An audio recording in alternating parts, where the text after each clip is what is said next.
Hello, everyone, and welcome to the New Author Podcast. Today is Sunday, May 12th, 2024. This is episode number 264, and I'm calling it version 2.0, as the one we recorded last week was giving all kinds of problems. We had lag with the internet. We had my audio just not being happy and echoing like crazy.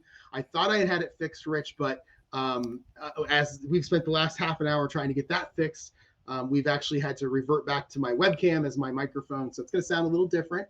But at least it's working now, and I think we're okay. And then one last thing I want to say before you talk is, Rich, no one's heard your voice in like a month because you were traveling, and then my audio decided to travel last week. So welcome back to the podcast.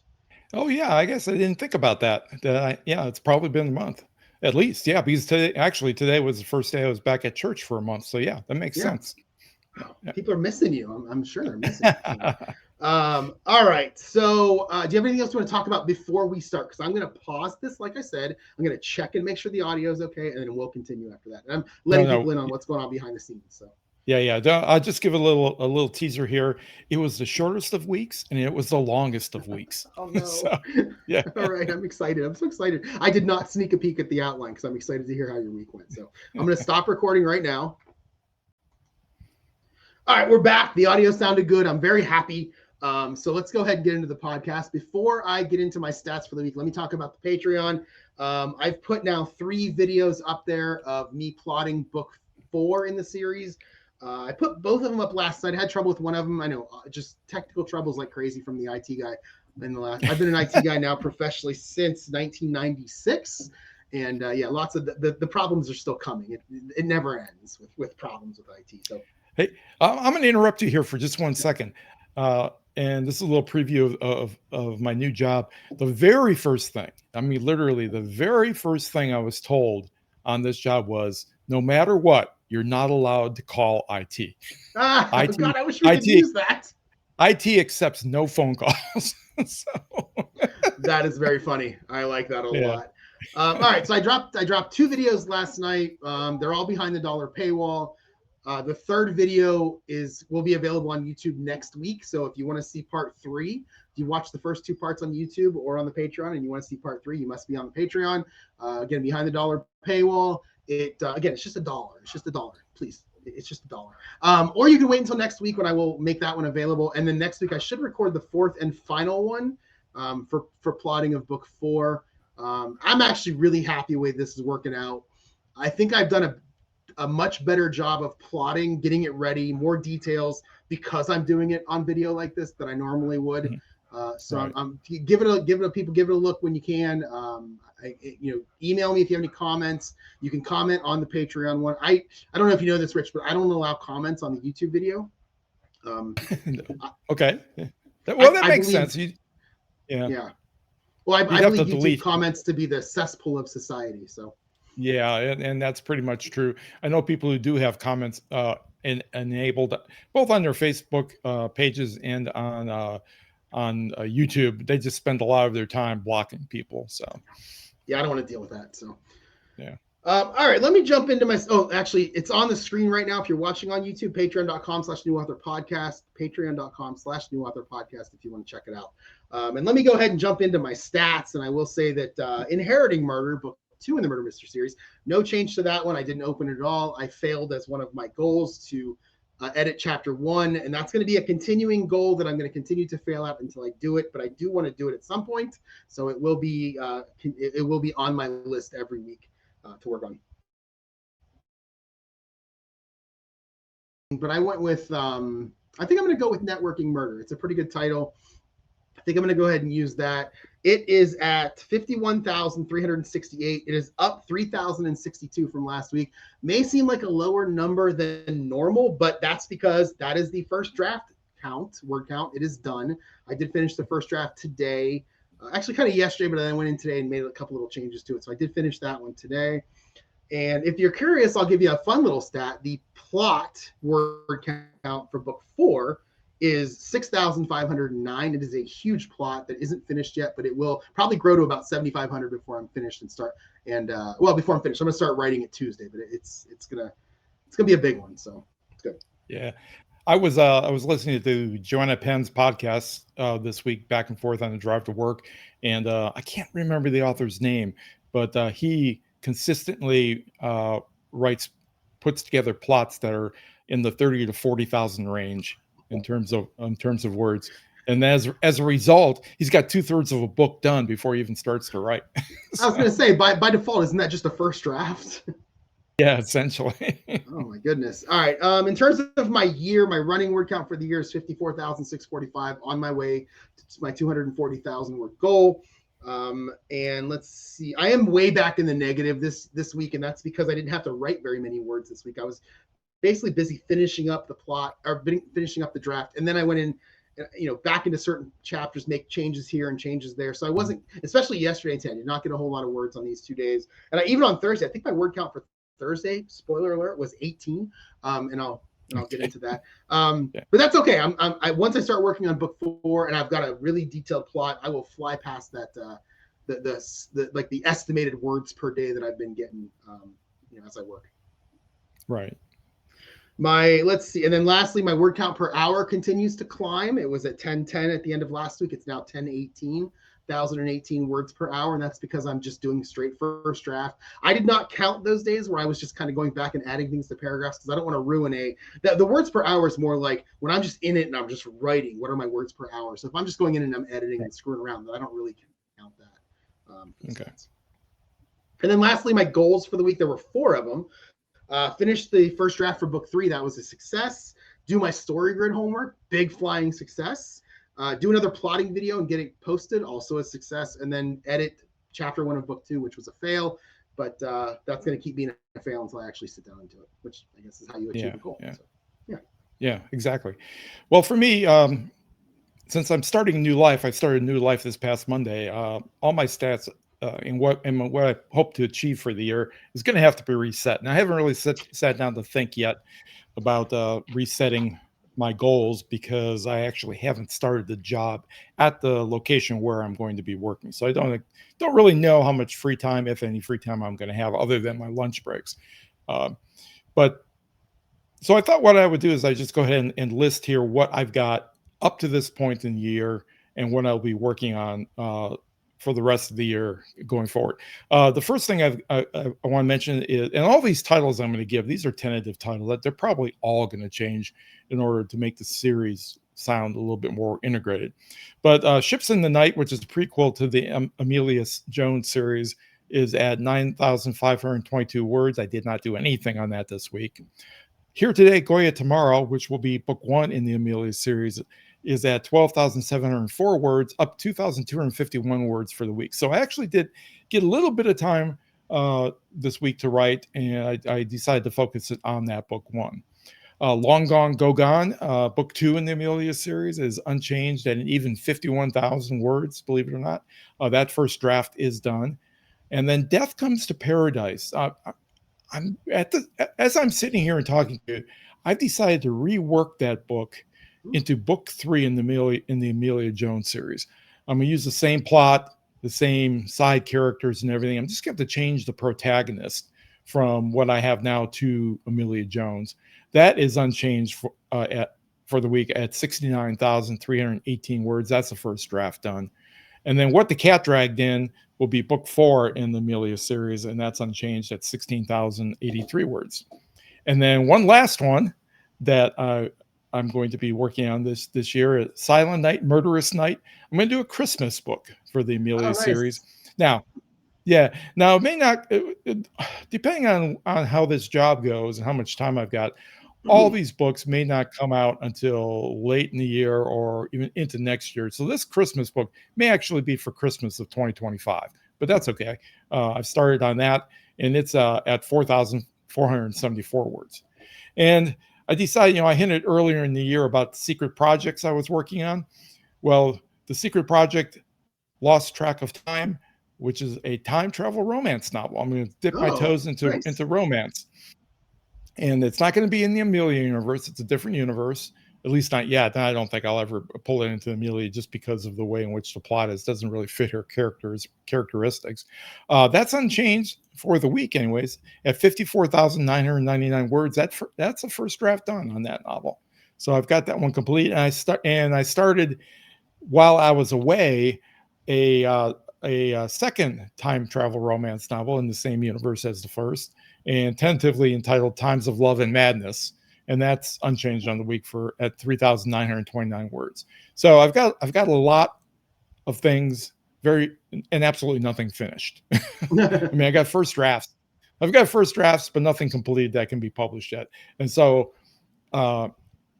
my goal, I guess, for the year, my overarching goal is just to go ahead and try to finish some of these things up. My first tact is going to be to work seriously on the prequel and on book one in the Amelia series, because once I get that prequel done, I can then start building a mailing list or whatever off of that prequel. But I would want to have book one come out fairly quickly after that if I could. So that's going to be my priority going forward. And before I turn it back over to you, I want to just mention one thing. You seemed to indicate earlier that that third video in the plotting outline has not dropped yet, but it has dropped, because I got a notice from Patreon that it was live on Patreon, and I just went and looked at it, and it's live on Patreon. Yeah, it's on Patreon. It's not on YouTube yet. It'll be on YouTube next week. Oh, is that the drop you were talking about? Yeah. Oh, okay. All right. Yeah. And then next weekend, I'll record the fourth one. I'll put it on Patreon immediately, and I'll put it on YouTube to drop the third one.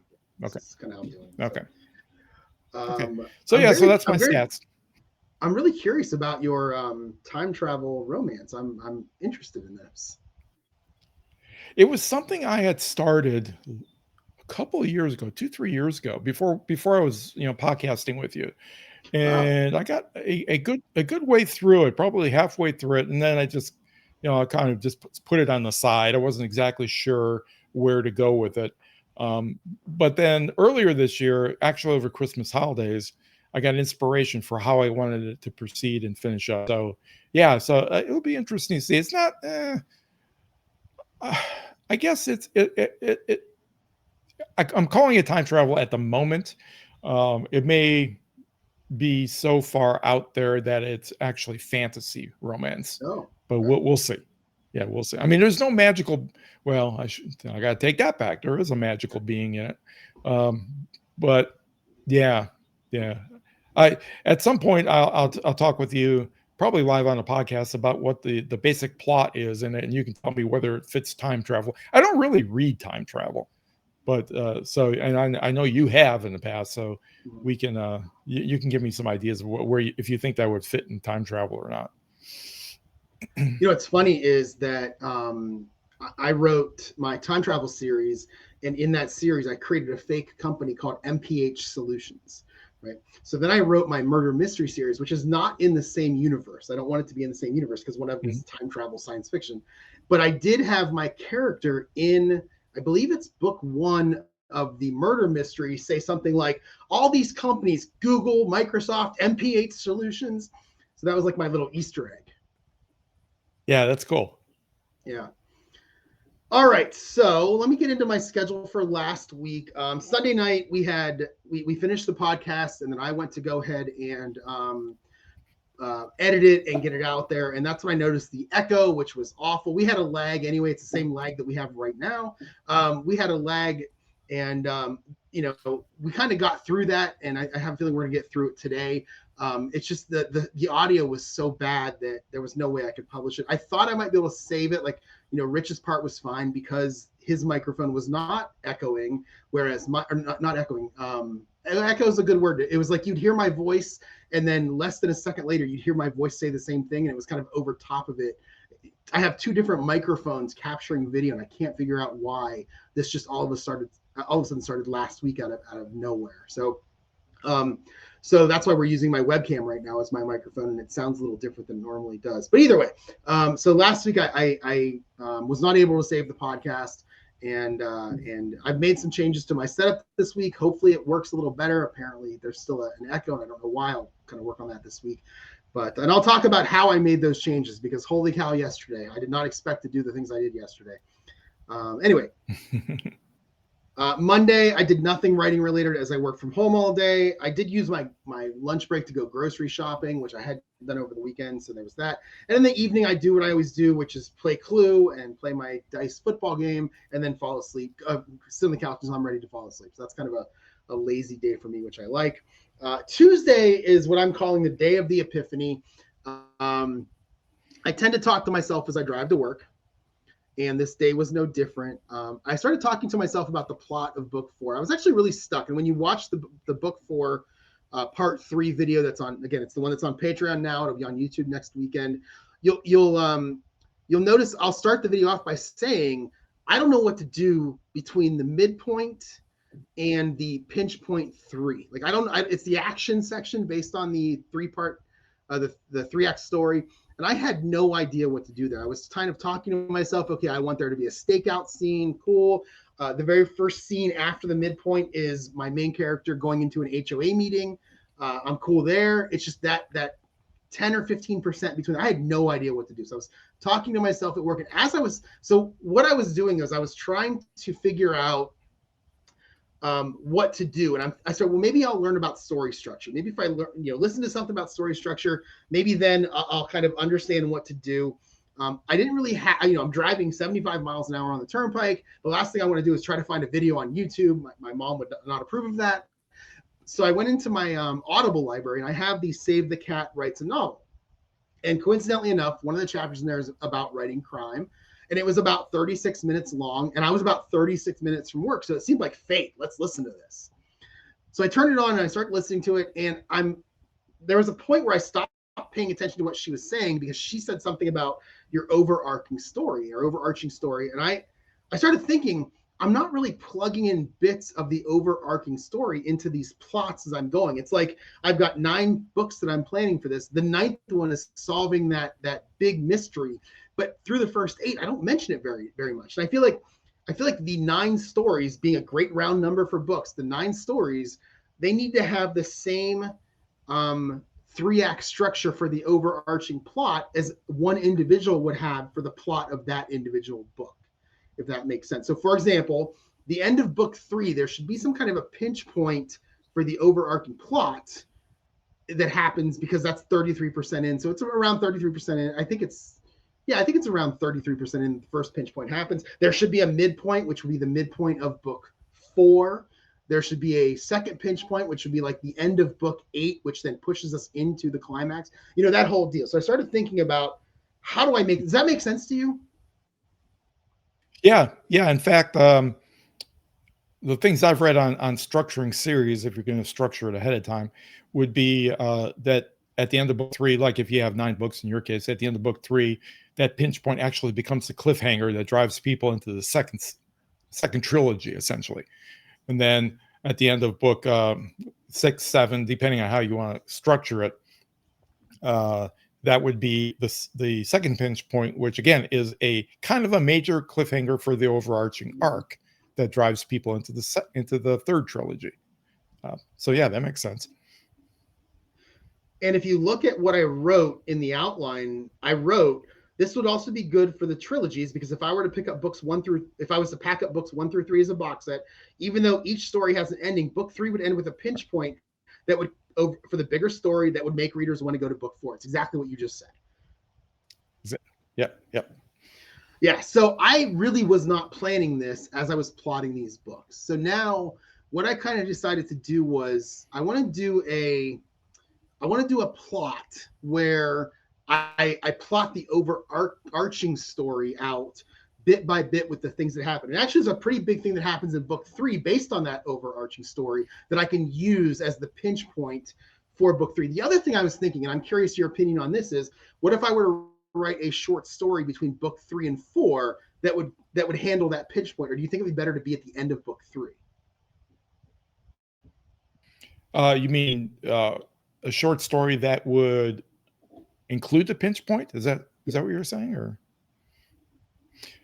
I think it would be better at the end of book 3. Okay. Yeah. Especially if you could arrange to have it occur in the denouement of book 3.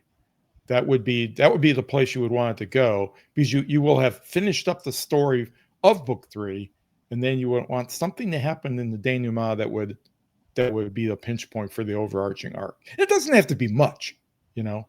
It doesn't have to be huge, but it has to raise a question in the reader's mind that will make them want to read the next book. And as you're talking, as you're saying those things, everything you say makes sense. And in fact, I do have my main character asking the policeman at the very end of book 3, hey, did you find this guy? Because this guy told me that if I came to help solve this murder, he would give me documents related to my dad. And this guy actually is going to end up dead. Spoiler alert. He's going to be one of the victims of the serial killer in book 8. Spoiler alert. And but I do like the idea of now maybe those documents showing up at the end of book 3, and that being what gets people to read book 4. So I'm pretty sure we just handled that now. I appreciate this podcast so much because we just handled that as we were speaking. Okay. So what I'm going to do at some point in the next couple weeks as I'm plotting, because book 1 is released, but book 1 handles the setup portion of the overarching plot very well. It's introduced right somewhere near the beginning. There's some I don't know, some things that are said that kind of get people, I think, to go, oh, I wonder what this is about. And then about halfway through book 1, we get the story of what's going on with his parents, which is the overarching plot. Book 2 needs to have I think book 2, the golf course story that isn't published yet, that I keep threatening to edit chapter 1 in. Because I haven't published it, I can go in and edit those pieces in before I publish it, which is great. That's one of the reasons I want to write all these books at one time instead of worrying about publishing. So at some point in the next couple of weeks, maybe the next month or so, as I'm working through plotting these and editing these, I'm going to try to do I might even do this on a video. I really like doing the plotting videos. I think it helps me a lot in terms of being more detailed and not just saying, well, I'm done, I can quit now. I just keep going until I get to the end because I know people might be watching and they want to see an ending also. So I think in the next couple of weeks, what I'm going to do is I'm going to sit down and do an overarching plot for all 9 books and try to mix those pieces in, figure out where I can mix them in. And then as I'm plotting these books and writing these books, make sure I get those things in there. So this was kind of the day of the epiphany for me. I'm very excited about this. Yeah, those kinds of days are really great when everything becomes clear. Well, not everything, but some things become clear. Right. All right. So then at lunch on that day, I sat down to work on book 3. And again, sat down. I'm lost because I forget what I said in book 3. Okay, yeah, this is what we're just talking about. So I was near the end of book 3 anyway, and as I was thinking about the overarching plot, this is where I sat down to rewrite kind of the end of it. I skipped ahead a couple chapters to rewrite the end so that I could add in those pieces. Now I didn't add in what I just talked about, which was these documents turn up, but I did add in a part where Sam starts talking to the policeman about the whole thing, the overarching plot. Did you find this guy? I need to know what's going on. And I think what I'm going to do is I'm going to go in and add in that these documents show up, and that's kind of a to be continued into book 4. So that'll solve book 3. The book 3 mystery will get solved, but it will continue. The to be continued will have to do with the overarching plot. So let's see. After I did that, I had already written about 900 words for this chapter. So I really only added, actually, no, I wrote 900. Okay, I remember this now. I wrote 900. I had written 900 words for this chapter a couple weeks ago. I went in this time, I split it up a little bit. I added a bit of a chase. And then in the very end, this is where I added the overarching plot stuff. And I ended up adding about 1,100 words to these last 2 chapters, getting them to the point where they're just about finished. I had to make a couple more changes to it, but I had added dead body to it, but they're just about finished now. So. All right, Wednesday, nothing writing related on this day. The plan was to go to the library. I've been talking about it every week, and every week I have meetings and all kinds of stuff going on. It's a bit frustrating. But I decided instead, because the meeting ran long, I would have lost some of my writing time. I just decided to do a whole bunch of chores, and I have a bit of a funny story. I went outside and cut the grass and came back in, and after I cut the grass, especially this time of the year, I immediately take a shower and change all my clothes, or I'll be sneezing for the next 4 days. Mm-hmm. So while I was in the bathroom, I thought, I might as well cut my hair at the same time. So I grabbed the clippers and I went 3 or 4 passes right over here over my right ear, and that's when I realized I didn't have the guard on the clippers, and basically just shaved that side of my head. And I'm looking at it going, well, I mean, it's not bad. You really can't tell. I can turn my head. You can't tell that much because I don't have a whole lot of hair anyway. But for kicks, I just did the other side the same way. So now it looks like I purposely shaved my head on both sides above my ears. And again, I don't know if people can tell or not, but made me laugh. I think about 2 years ago, I did the same thing. But I don't think I did it. I just got a whim that, I'm just going to shave all my hair off and see what it looks like. And I did not like the look, but yeah, it was too weird. Plus my head is not, a nice round bowling ball that would, that looks good when you shave it like that. So, I mean, I would argue yeah, that so I just went back to having at least some hair. I would argue that if I could get my hair, if I could shave my head and have it look like yours isn't bad. I don't think it looks too bad. Yeah. Well, good. Thanks. Yeah. All right. Let's see. So, and then I after I showered, I did my dishes, I did my laundry, I made it sound like I did like a day's worth of chores in like an hour, which was fantastic to get that stuff done. I love that Wednesday at home because I can kind of do that, and then the evening I don't have to go anywhere. It's kind of that day between the 2 days where I have to go into the office. Especially when I golf on Tuesday night like I did last week, and then I have my writers club on Thursday night. I get Wednesday to a little, it's like a little mini vacation from the busyness, which is nice. On after work, I did nothing writing related. I'm sure I played my football game and played Clue because again, that's kind of what I do in the evenings now. Thursday, I'm in the office. At lunch, I ended up getting, like I said earlier, 19 total words because I had to edit the thing that I was going to be reading at my writers club that night. So I'm editing it. I'm adding words. I'm doing this. I'm doing that. And then I counted when I was done, and I only had 19 new words. I must have deleted a lot of stuff because I know I added a bunch of words to it. The funny thing is, it was first draft. It wasn't very good. That was a really quick edit. I really didn't want to read it. But that night when I went to my writers club, we actually ran out of time before it was my turn to read. So I was very happy. Very happy with the way that worked out. We talked about two of the other ones that are going on. And I was kind of asking extra questions just to kind of further the time a little bit because I knew we were getting close. I really did not want to read that night. So, yeah. Friday, another half day, my second half day in a row. This time I worked until 11 a.m. and I was off to the casino for the 7th time in 6 weeks. And, you might look at that as a problem, except for the fact that it's not a problem, Rich, when you're winning. Yeah. That's right. I actually... and you can quit anytime you want. Absolutely. You can quit anytime you want. I actually won for the 5th time in 7 weeks, which is nice. After that, I went over to Verizon. I'm having so much problems. I love this Verizon. I like the internet. I think the internet is good, although you and I are suffering through a lag right now. That could be my fault. But they can't get my home internet attached to my account because I don't have a phone number.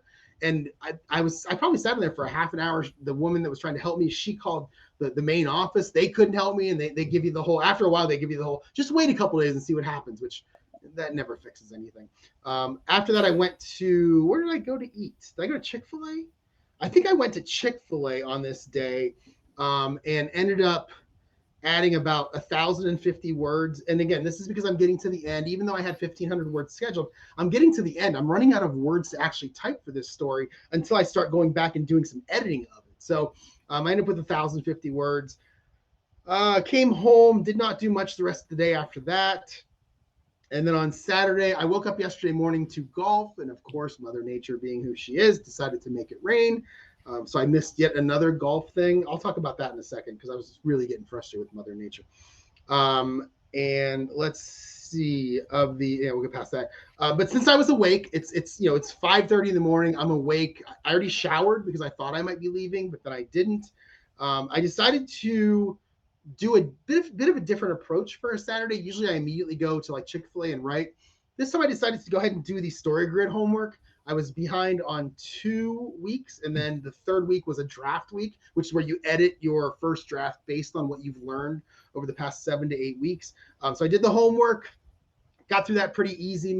It was a whole thing. The whole section that we worked the last 7 weeks or so have been all about beats. Lots and lots of terminology that I don't think I'll ever care about. I don't think most writers would ever care about it, especially writers who have actually written something. But the ideas behind the terminology I find very interesting in terms of how to structure a beat, how beats should work. They go in and they like name a lot of beats, and there's all kinds of different types. I don't really think that matters too much, but the actual lesson behind the terminology I think was really, really interesting. And so I got through that. Then I decided, well, since I'm going to edit my first draft, I'm going to apply what I've learned. I'll just go to Chick-fil-A.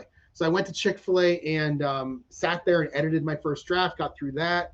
Then I ran a couple of errands and I came back home. And then once I was home, this is where the plan was to edit the first chapter of book 2. But first I wanted to move my internet, my Verizon Cube, downstairs so that I could plug it directly into my computer. And in order to do that, I had to clean up a couple spots in my my back room where I'm sitting right now. So I did that. I brought the cube down, and then I realized I had to clean up a couple other spots and a couple other spots. And 2.5 hours later, I cleaned the entire back room. I had cleaned up all the clutter. I had swept the floor. I had it's fantastic now. Like, I love how it looks, but it took me 2.5 hours to do this. And by the time I was done, I was sore. And the last thing I really wanted to do was edit anything. So I sat and played Clue, which is how the night should end. Actually, and then I think it was around 7:30 is when I decided to go ahead and record the plotting video for book 3. So I came back here. This is where I tested all my audio. I thought I got rid of the echo. I recorded the video. I think it sounds great because I did listen to it to make sure. So again, why there was an echo when we hooked up today, I have no idea. And it's definitely not coming from your end. It's definitely a problem on my end. And well, you know what? It could be. I mean, the echo, the lag we're having right now. This could all be a Video Ninja problem that we really just can't do anything about. You know? Oh, you might be right. Maybe I should try to create maybe a Zencastr account. I had them before and I was paying for them. I didn't want to pay for them anymore. But you might be right, because I think the problem is I think Google Chrome is picking up my internal microphone. And because I have Chrome open and Video Ninja uses that, it's video.ninja or obs.ninja is the recording site that we're using. Maybe it is an issue. So maybe I'll look into Zencastr or something else. Maybe I'll just take a little bit of time this week and do some research, see if I can find a demo of something. We could test it out or something. I don't know. Well, I would think that you would be able to get on Zencastr and just they probably allow some minimal amount of recording on a free plan. In fact, I think they do. You could try doing it the normal way with Video Ninja and OBS. See if you've got an echo, and then immediately hop over to Zencastr and try to do it again with Zencastr. And if the echo's gone, then you know it's not your problem. Yeah, good idea. I'll have to look into that. All right. And then today I woke up again with the idea of golfing, and again, the rain we got yesterday and then again this morning. I actually was really frustrated this morning with it because I keep trying to golf and it keeps getting rained out. And I thought I'm going to look back at the previous 3 years in my scoring program where I put all of my scores, and let's just see how many times I've golfed in like April and May, because I'll bet you I've golfed a ton, and this is the first year where it's awful.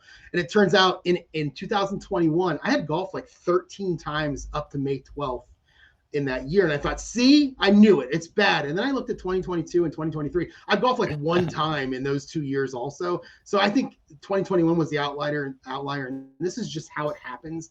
And it kind of made me decide I really need to move to Myrtle Beach. I need to get out of this stupid weather. So in moving my another funny little story here, in moving my Verizon downstairs, I had to unplug it and then plug it back in. And for whatever reason, it's now picking up an IP address that is in, I'm going to guess, northwestern Pennsylvania, because now on my YouTube TV, which uses your IP address to decide what locals to give you, I'm getting all Pittsburgh locals now on my YouTube TV, which is funny and annoying because I always talk about how much I hate Pittsburgh. So I don't know what's going on there. Well, what's funny is it's picking up Pittsburgh and not Youngstown, which is even closer to you. Well, Youngstown are the ones that I've always had. And what's funny is Youngstown is between me. Oh, okay. I don't know. Youngstown's between me and Pittsburgh. So right, I'm not sure why it's picking Pittsburgh. It's very strange. But technology sucks. Anyway, I did decide to go to Panera today for lunch. I'm really loving the sandwich that they have. So I did go in. I really just worked on the details. I went back through book 3, found some of the notes I'd made in the right sidebar and kind of added stories in. I'd added maybe a couple hundred words by the time I was finished, but I'm happy to call book 3's first draft finished, which is good. Then I went on to the plotting that I had done last night. It needed to be reorganized. So I went through my my Google Doc where I'm doing all the plotting, took all the stuff that I had worked on last night and reorganized it. I added some new characters. I worked those characters into earlier in the book. And it's funny, I keep saying on that video, if you're not watching, I keep saying that I am using ChatGPT to plot, but 75 to 80% of what ends up in the plot is all me. I'm really just using ChatGPT as like an idea generator. And then I take what it gave me and go, well, I don't like that, but I'll bet if I change it to this, it works out. So I kind of like the way this is going. I plotted before with ChatGPT, but I really like the way that this system that I have is working out so far. Yeah, I've basically pulled back on ChatGPT to the point where all I do is use it to give me things that I'm not going to use, but they give me ideas for what I really do want. And that seems to work out pretty well for me. Yeah, absolutely. I'm kind of doing it the same way now. And then the last thing that I did today before we started podcasting is I had ordered a overhead camera mount because I want to take this APBA football dice game that I'm playing and I want to record myself playing it, maybe throw it on my own YouTube channel, simply because there are a bunch of people out there that I watch that play it. And because of the way that this game is set up, you basically get it and then you create your own homebrewed rules on how you play it. So the engine is there, you use the engine, but then how you handle dice rolls and stuff, it's kind of up to you. There is a basic way you can play it. You can follow the directions exactly. But a lot of the people that play it, including myself, and I've been playing it since 1983, have come up with like their own ways to do it. So there's some things I'm doing here that no one else is doing. So I'd like to put the video out there and just see if I get any comments, see if anybody else from the community of people that I watch have any comments for me. And, maybe I can kind of join this little community that's out there. So that's something I'm probably going to do tonight after we're done recording, is I may reconfigure this little studio that I've created and set up the game and maybe play a quarter just to kind of see what it's like. Have you ever checked to see if that APBA community also exists on Twitch? Because Twitch is where most of the live streaming of gaming and stuff usually happens. I feel like the people that play it are older than me, and we're all like an age where we're not going to use Twitch, but we like YouTube. We probably, I know there's and here I can give you an idea how old it is. There's a Delphi forum. That's where all the activity is. And I don't know if Delphi is still a thing, but there's a Delphi forum for AV that I've been a member of for like 25 years. So I'm guessing that's where the majority of the talking happens. And then most of the videos are YouTube. I have not looked. I mean, it's possible there's somebody out there who is streaming it, but I have not looked. No. Yeah. Well, don't bother looking because now I'm interested. I'll look after we're done here because I do have a Twitch account that I very rarely look at or use or anything, but I'll go ahead and take a look. Well, as I mentioned at the top of the hour, it was the shortest of weeks and the longest of weeks. This week was the first week that I've had a job where I had to punch a clock in 45 years. So that was a little bit weird to begin with, but it's fine. I'm always 15 minutes early everywhere I go, so that wasn't a big deal. I did have to deal with the fact that my wife was having a little bit of a nervous breakdown and has been for the last month or so when she realized that for the first time in 30 years, she was going to be responsible for cooking. Oh no! She did not like that a bit, but she spent the last month gathering recipes. She did great during the week. She's got this. Her and her mother didn't get along when she was growing up, and her mother was one of these people that you don't come into my kitchen. I'm the only one who goes in the kitchen, so she never really got into that kind of stuff. But yeah, that worked out fine. It was a very short week. It seemed to fly by, but then the days themselves. Each day seemed to last. And it wasn't I was bored or anything, but it was really strange. And I guess it's probably being back at work for the first time in 9 years, and then again being at a job where you're punching a clock, and people are expecting you to be at certain places at certain times. It was a little bit strange, but I got used to it really quick.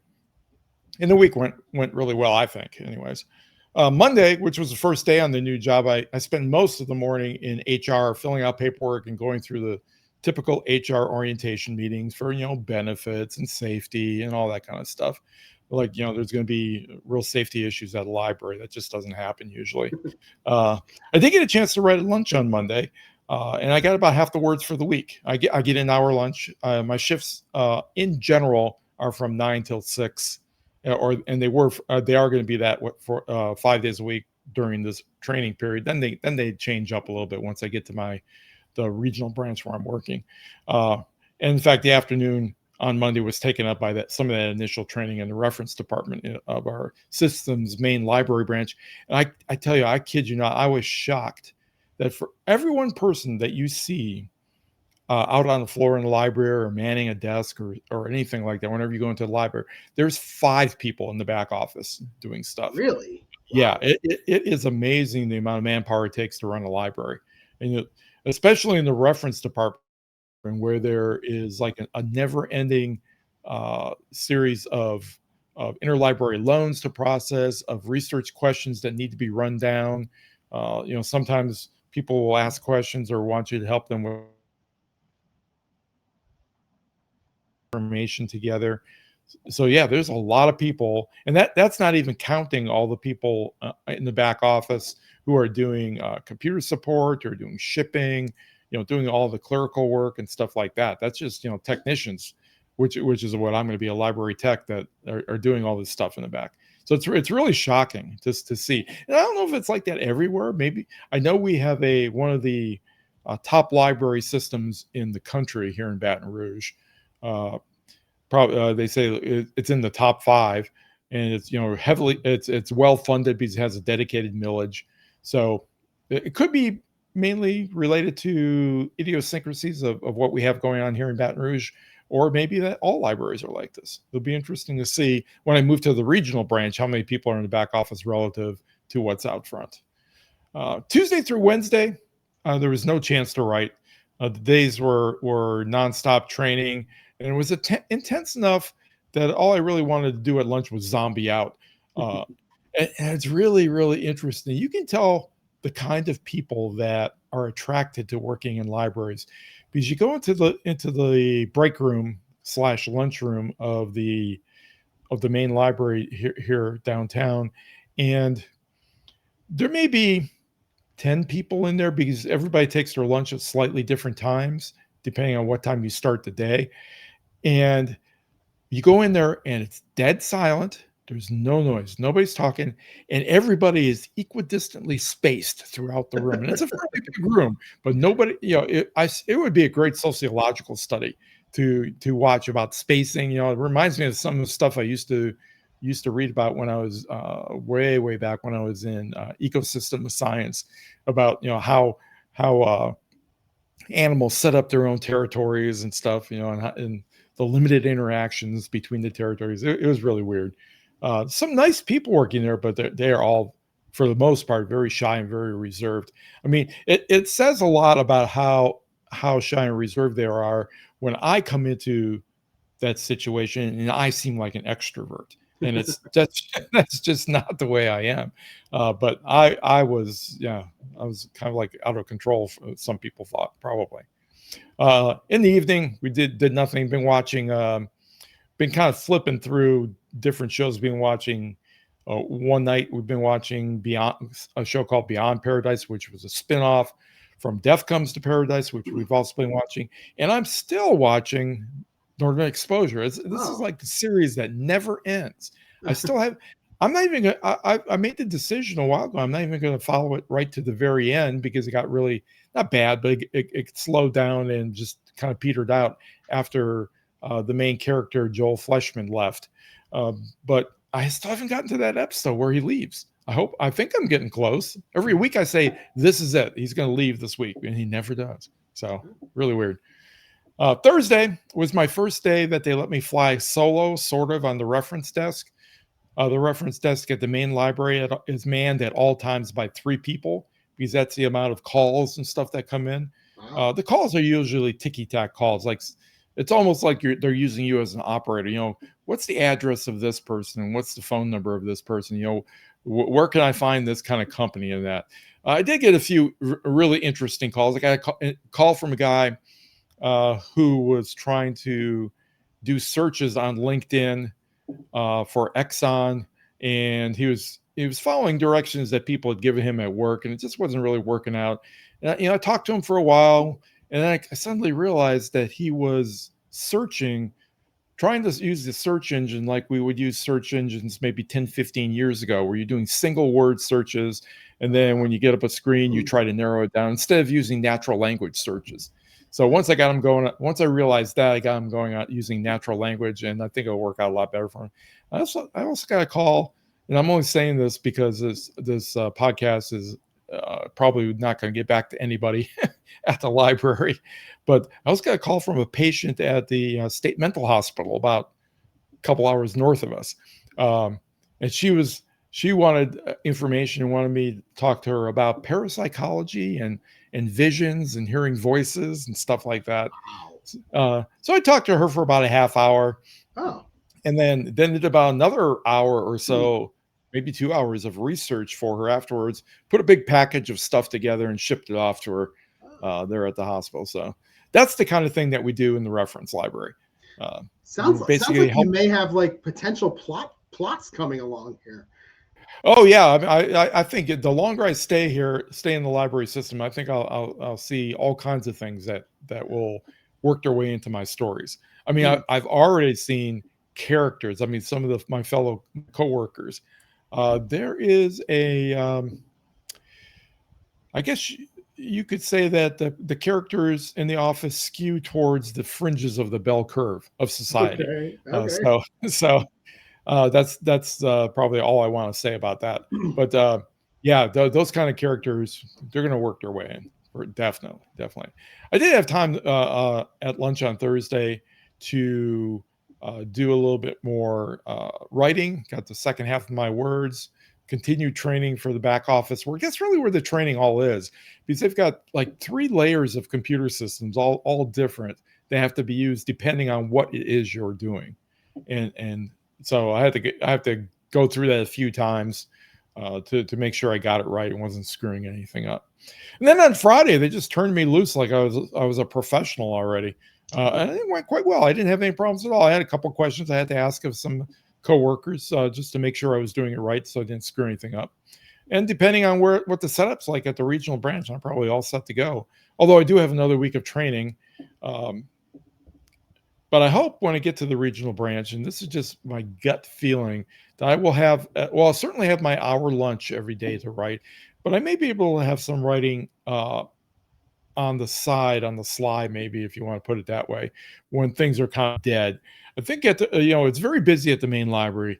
I'm not sure what the square footage on this library is, but it's got to be at least 50,000 square feet, maybe 100,000 square feet. And it's very big and open, and there's lots of things to do. When you get down to a regional library, it's not nearly that big. And I suspect that the amount of phone calls that come in and stuff is not anywhere near what comes into the main library. So I should probably have some time to actually write on the clock, as long as there's nothing else to do. But we'll see once I get over there. Yesterday, after a whole week of ignoring my garden, it had just gone wild. So there's a bunch of maintenance stuff to do. We did end up harvesting the first of our tomatoes and cucumbers, which was really neat this early in the year. And I've been all during the week. One thing I did do every morning before I went to work is I went around to look to see if there were any female flowers open on my pumpkin vines. And I was going around hand pollinating them with a paintbrush.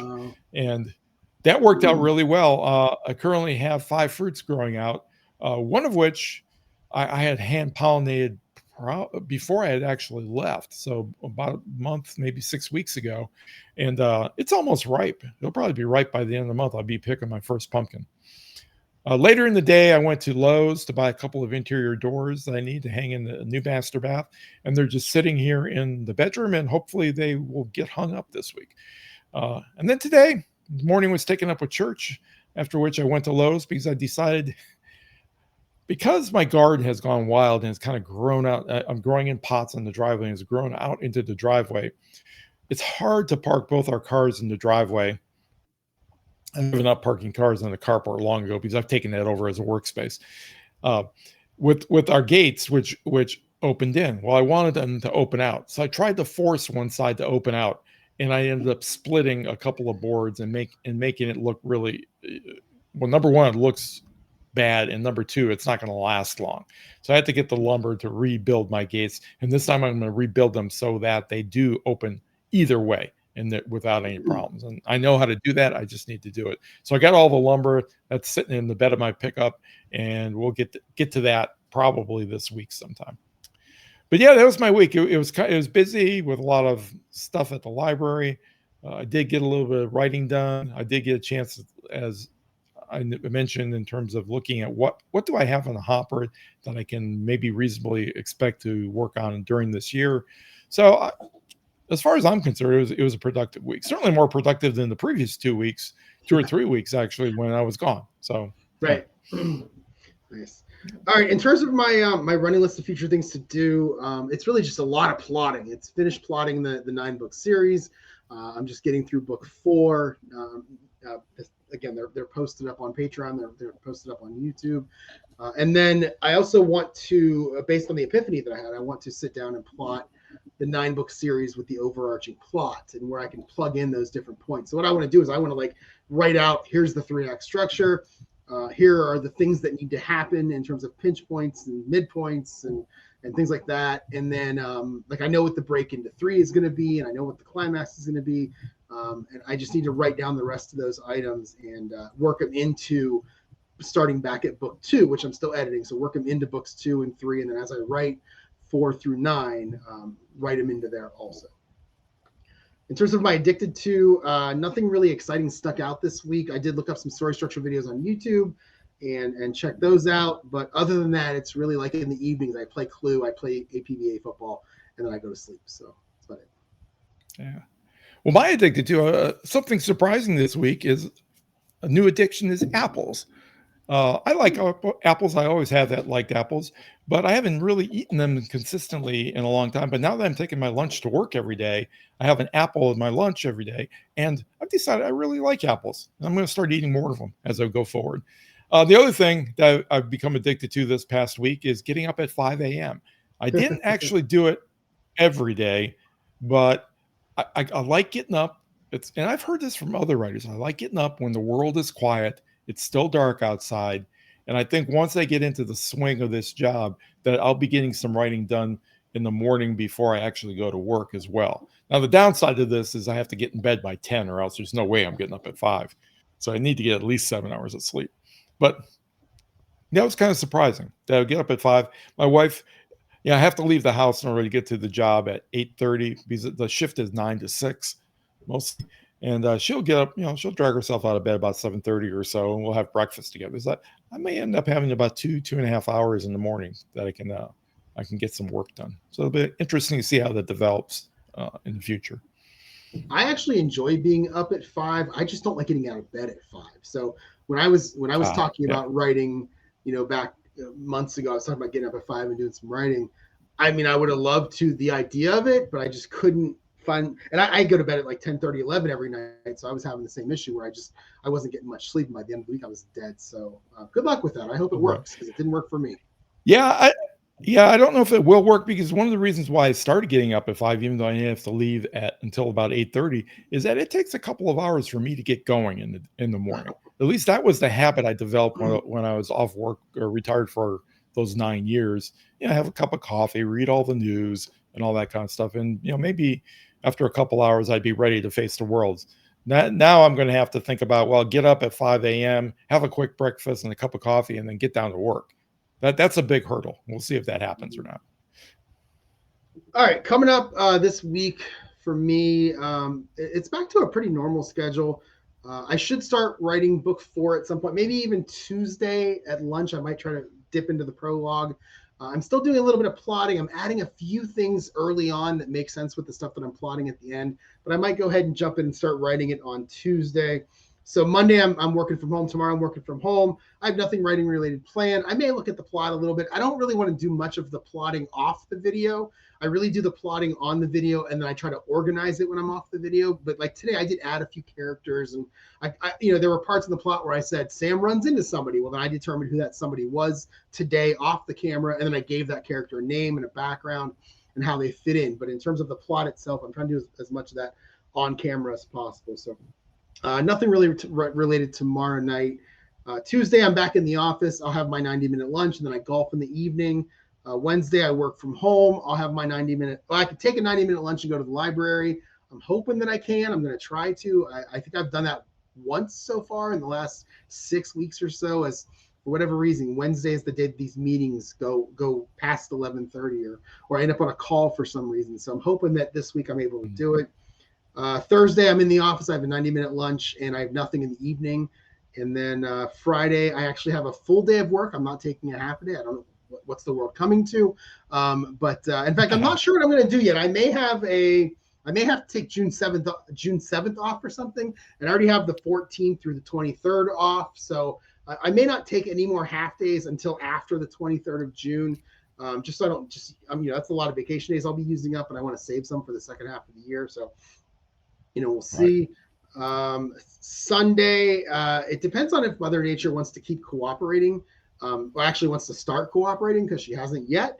But Saturday morning looks like there might be a little bit of rain, but it's going to be in the 70s. I don't mind golfing when it's 75 and rainy, as long as it's not a hard rain. If it's a sprinkler, I don't mind it. It's the 50-degree and rainy that I don't like. So it looks like it's going to be warmer later in the weekend. And Sunday looks great. So I think we'll end up golfing a couple times this weekend. My goals are to start writing book 4 at some point, and also finish plotting book 4 with the final video next week and get that thing posted. So, and then I think the following week, I'm probably just going to pick it up and start plotting book 5. I might try to do this every week. And then I know you were gone when I started before, but if you're around in 2 weeks, if you want to go ahead and get on a plotting video with me, maybe on a Saturday night, we can do that. And I know your time is a lot more limited now than it was before. So, yeah.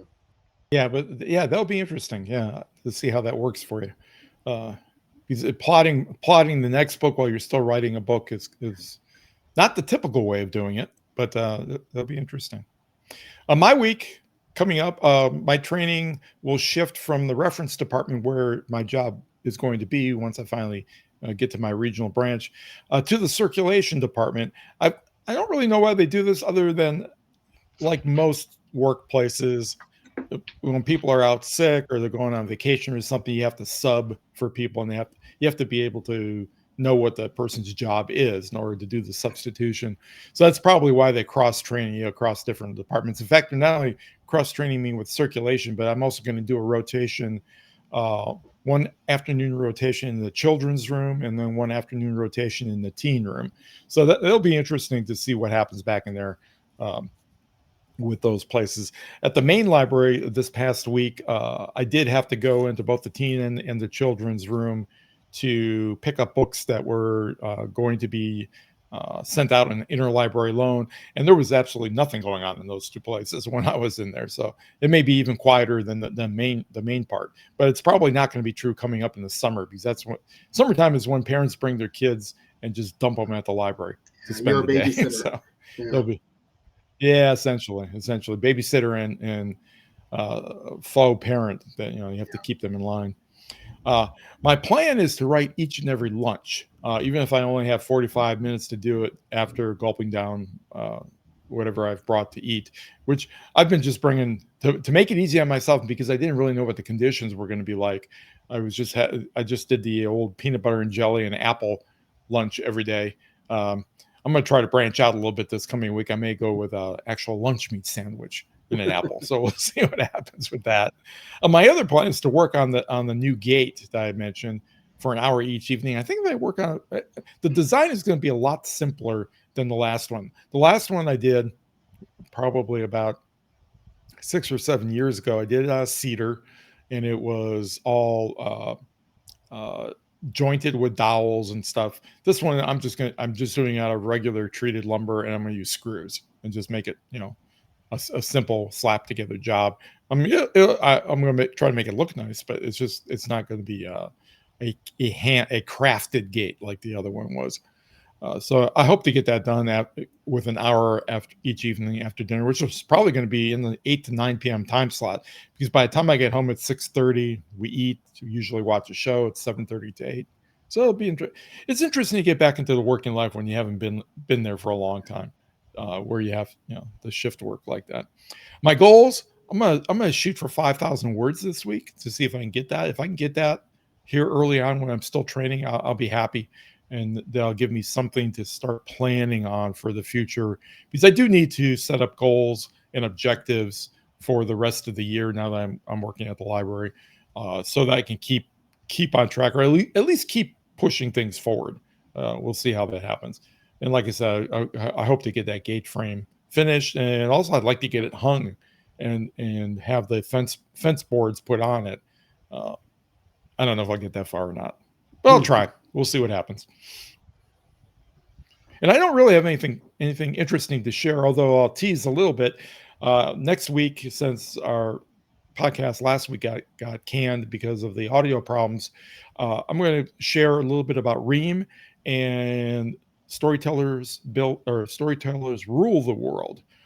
Two interconnecting ideas and brands, I guess you would call them, two interconnecting brands that are trying to put systems in place that will give authors control over their work and their IP to a much greater extent than we have now, through things like subscription services and online bookstores and stuff that are controlled by the author, where they will get a much higher percentage of the take than they currently do with Amazon, Kobo, and places like that.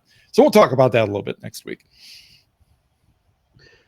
All right. Well, that sounds good. I don't have anything to share either. So we'll just go ahead and end the podcast now. If you have any questions, comments for us, you can email me.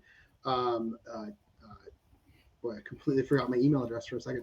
Jerry@jerryevanoff.com. The website is jerryevanoff.com. I am on Facebook. I actually had a couple of urges this week to post on my Facebook author page, and I just didn't do it. But I may, every now and then, I might start picking that up. I'm not going back to the plan of trying to do it every day, but I might throw some things on there every now and then if they occur to me. I think they were book related. I don't remember exactly what they were, but I might have to check it out. We also have a Patreon page, like I've mentioned a few times, patreon.com/newauthorpodcast.